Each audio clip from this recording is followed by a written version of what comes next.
Bismillahirrahmanirrahim. Assalamualaikum warahmatullahi wabarakatuh. Alhamdulillah, kita panjatkan kepada Allah Subhanahu wa taala yang mana telah memberi kita kesehatan dan juga waktu sehingga kita dapat kembali mengkaji terkait tahsin dan tajwid Al-Qur'an. Yang mana tahsin dan tajwid Al-Qur'an ini sangat baik atau sangat berguna untuk menunjang ibadah-ibadah kita yang lain seperti salat contohnya. Dan tak lupa pula salawat beriring salam kepada baginda Muhammad SAW, yang mana Al-Quran adalah salah satu dari mukjizat terbesar kepada baginda Muhammad SAW. Ya, ikhwani fillah rahimakumullah.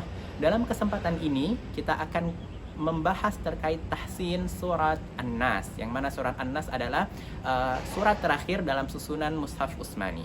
Ya, langsung saja kita buka dengan Bismillahirrahmanirrahim, yang mana basmalah sudah pernah kita bahas di video sebelumnya. Oke, kita ulang sedikit. Bismillahirrahmanirrahim. Oke, kita lanjut ke awal ayat surat An-Nas, yakni Qul a'udzu birabbin nas. Oke. Yang paling harus kita perhatikan adalah huruf qaf yang memiliki sifat isti'la atau sifat tebal.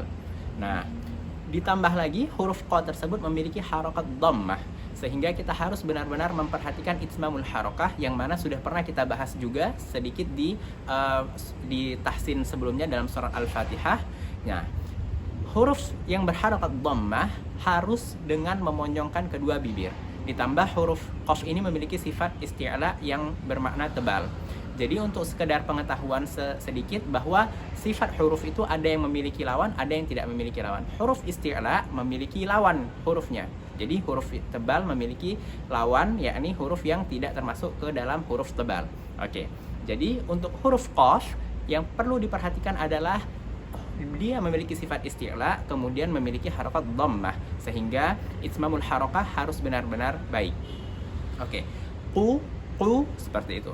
Kemudian dilanjutkan dengan huruf lam sukun. Huruf lam sukun yang mana lam ini memiliki sifat yang namanya tawasut. Insya Allah akan saya buatkan video lain terkait sifat-sifat huruf dan makharijul huruf, sehingga kita tetap bisa memahami terkait sifat dan makharijul hurufnya. Nah, untuk sekarang hanya sekedar pengetahuan sedikit saja. Nah, jadi setelah qu kemudian bertemu dengan lam sukun, itu posisi bibir harus berubah dengan cepat. Seperti ini contohnya. Qul dari monyong langsung seperti menyeringis gitu. Jadi qul a'u. Nah, a di sana dan u itu memiliki makharij yang berbeda. Nah, hamzah dan ain sudah pernah kita bahas juga pada tahsin sebelumnya. Nah, tapi yang harus diperhatikan bahwa ain di sini itu tidak boleh keluar dari rongga hidung. Oke. Jadi a'udzu. Qul a'udzu birabbin nas. Ya. Kemudian ra itu memiliki sifat tafkhim. Kemudian ba bertasydid. Birabbi, qul a'udzu birabbi. Kemudian berjumpa dengan nun yang memiliki tasydid di situ, atau bisa dibilang itu hukumnya idgham syamsiyah. Dan juga nun yang bertasydid ini memiliki sifat gunnah namanya. Gunnah itu harus didengungkan 2 harokat. Untuk gunnah itu makharijnya adalah khayshum, yakni rongga hidung. Jadi untuk pelafazan huruf nun di situ harus masuk ke dalam rongga hidung. Oke. Kita ulang. Qul a'udzu birabbin nas. Nah, kemudian ada sin sukun yang mana memiliki sifat hams. Oke. Selesai ayat pertama, lanjut ke ayat kedua. Malikin nas. Nah, di sini yang harus diperhatikan adalah perbedaan antara surat An-Nas dan juga surat Al-Fatihah yang sebelumnya telah kita bahas. Di sini tidak boleh huruf ma-nya panjang 2 harokat. Adapun di surat Al-Fatihah huruf mim di sana memiliki 2 harokat mad tabi'i, tapi di sini tidak.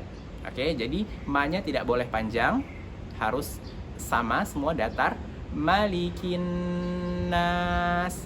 Nah, nun bertasydid sama seperti sebelumnya memiliki gunnah 2 harokat, dan juga sa di situ, huruf sin di situ memiliki sifat hams. Oke. Kemudian ilahin nas.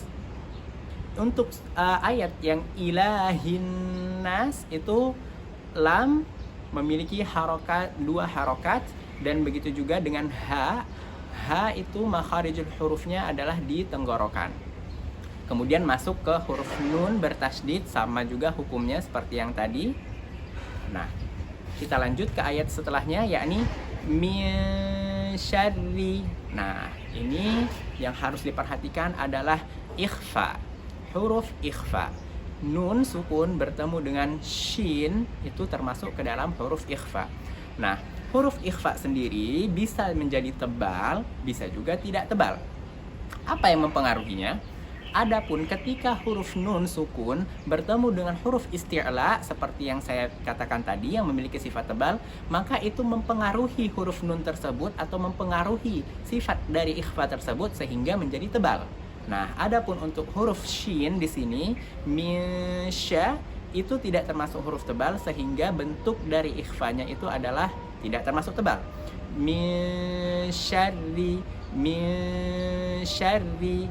Nah, tambahan lagi untuk huruf yang ikhfa itu harus diperhatikan bahwa ketika kita mau masuk ke huruf tersebut kita harus sudah harus bersiap-siap untuk mengucapkan makharij setelahnya.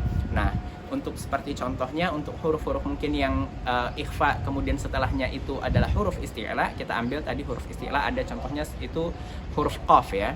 Kita bisa lihat contohnya min qabl, min qabli. Nah, jadi kita udah harus menebalkan ikhfa tersebut, min qabli gitu.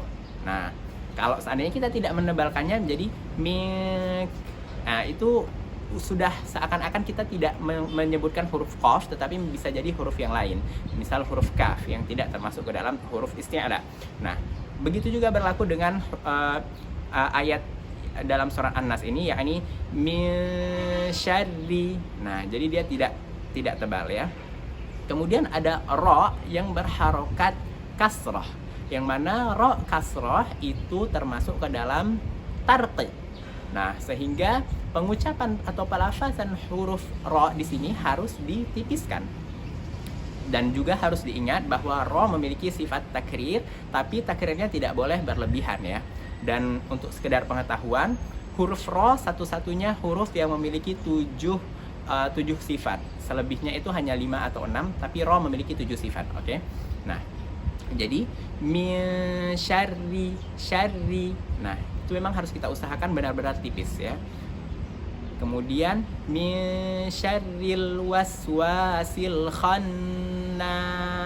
Nah, al-waswasi, al-waswasi. Nah, seperti sudah kita jelaskan bahwa huruf wa itu satu-satunya huruf yang mana kita memang posisinya harus memonyongkan kedua bibir. Jadi wa, tapi setelah monyong itu langsung kita kembalikan seperti posisi sebenarnya. Wa gitu ya.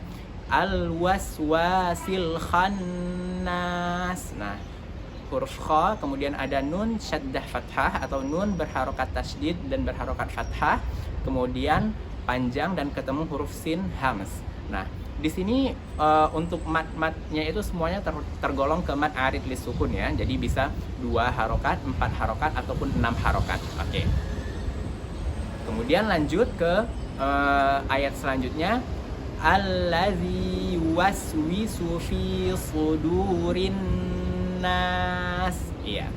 Allazi itu ada hamzah wasal yang mana di depan itu harus diberikan harokat fathah.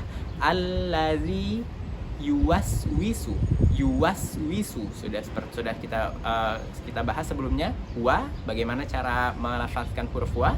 Jadi allazi yuwaswisu fi sudurin nas. Nah, so di sini juga termasuk ke dalam huruf isti'la. Jadi harus benar-benar kita posisikan dengan tebal dan juga dhammah. Sudurin nas. Kemudian sama nun syaddah fathah dan berakhiran sin hamas. Yang terakhir adalah minal jinnati wan nas. Nah, dalam ayat ini yang harus kita perhatikan adalah semua huruf nun syaddah fathah atau nun yang bertasydid, yang mana termasuk ke dalam gunnah dan harus masuk ke dalam rongga hidung, karena makharijul huruf gunnah adalah al-khayshum dan memiliki panjang 2 harokat. Ya, kita ulang dari pertama semuanya untuk supaya lebih mengingat kembali dan supaya bisa diikuti kembali. Kalau seandainya ada yang kurang paham, bisa dilihat diulangi ya videonya. Oke, kita ulang. Bismillahirrahmanirrahim.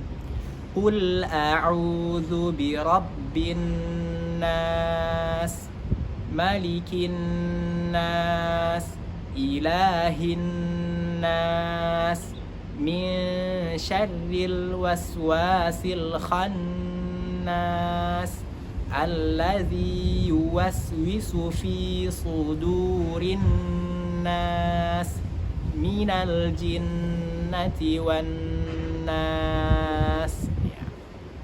Mungkin untuk kesempatan ini hanya segitu yang bisa saya sampaikan. Kita bisa membuka sesi untuk tanya jawab. Jadi bisa di DM ke Instagram saya untuk terkait tanya jawab terkait tajwid, atau juga bisa di DM saja. Ya, mungkin hanya segitu yang bisa saya sampaikan. Lebih dan kurang saya mohon maaf. Wabillahi taufiq wal hidayah. Assalamualaikum warahmatullahi wabarakatuh.